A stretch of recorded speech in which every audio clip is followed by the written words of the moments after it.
I know a lot who wanna see me changing. I know that they never like me. I know they always gonna talk about me. That's why they shut up. It's your boy Harry Jane again.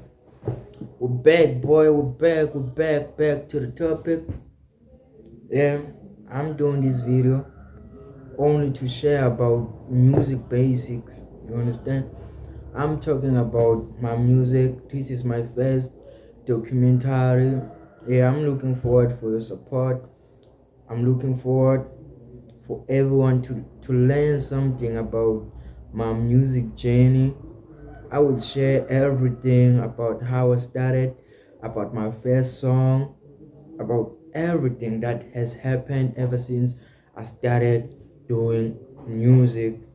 So you better pay attention because you might learn something.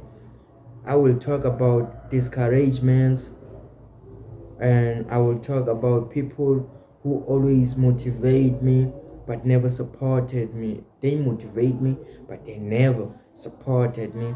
I will talk about my family who just never want nothing to do with the music, man.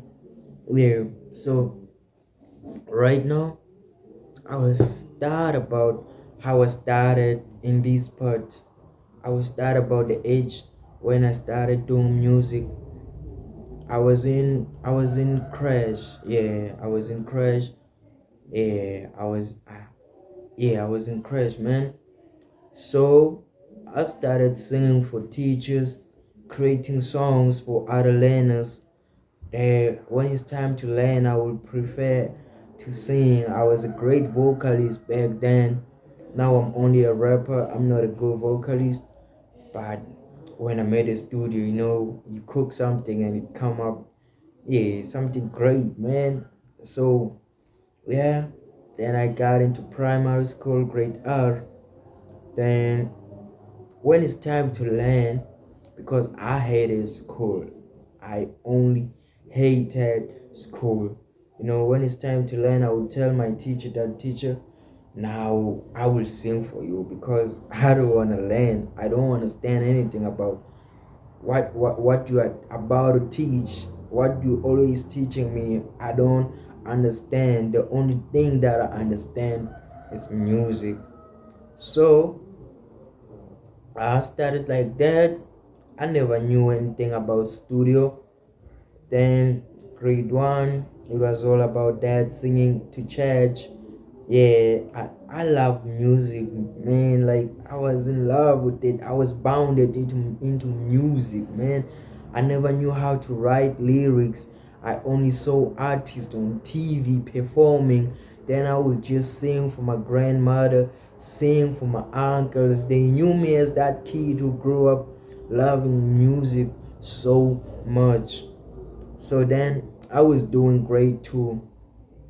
In grade two, I started meeting people who also do the same thing that I do. And I started realizing that my brother had a studio.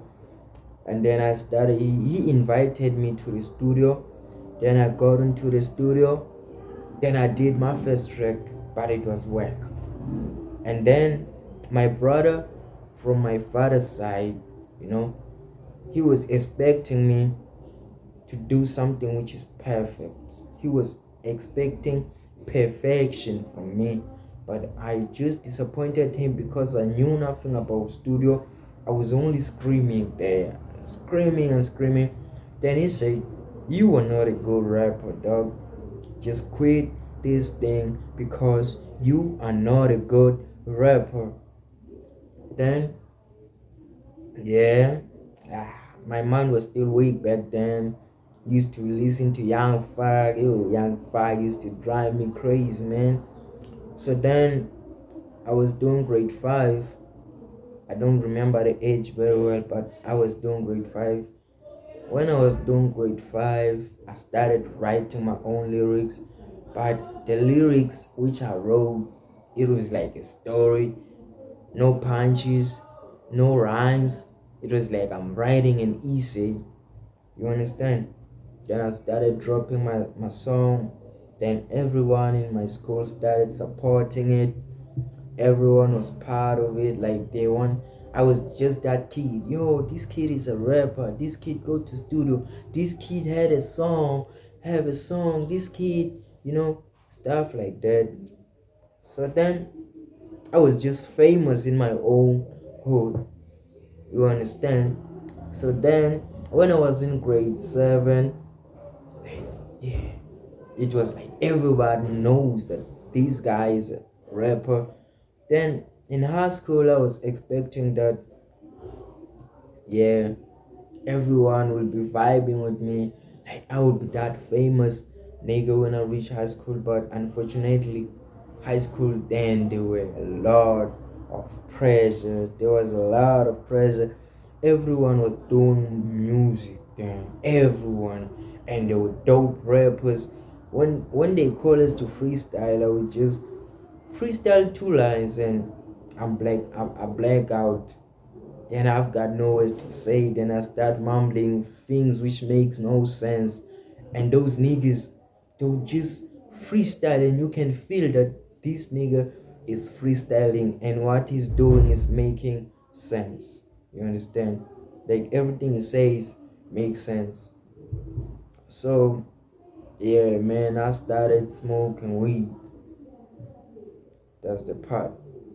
That's the part where my journey started. Then I was a giant. I will never lie. I was just that nigga who do some bad things. Wanted to be like Tupac. I started listening to those type of songs, the B.I.G. Notorious, even if though there were some songs which I did not understand the lyrics, but because I was listening to those type of music and I was chilling with those people who listen to that type of music, and they would always like tell me that, dog, if you want to be a greatest rapper, you have to listen to this type of music. I remember this other day, like in this music industry, when you're still an upcoming artist, it's like there's a lot of pressure within you guys. Like there are groups that this group is better than that and that group is better than that group. You understand? We don't want to come together and combine and be the same thing. We always compare. Now this nigga is doing the greatest album, this nigga has done the greatest album. So yeah, I will share my other things, my other story in the next documentary. Don't miss it, because in the next documentary part 2, I've got a lot to say. This is only the introduction. I hope you heard me and I hope you enjoy this one. Thank you. Follow me on this page, Harry Jane ZA. Follow me on Facebook. Follow me on Instagram. Follow me on YouTube. It's Harry Jane ZA. My music is everywhere, on Spotify, on YouTube, on Deezer, everywhere. I'm just everywhere. Just follow me and tell. Sign some deals so I can have it now. Oh, yeah. Please some blood so I can feel the vibe. Make a sacrifice so I can have a better life.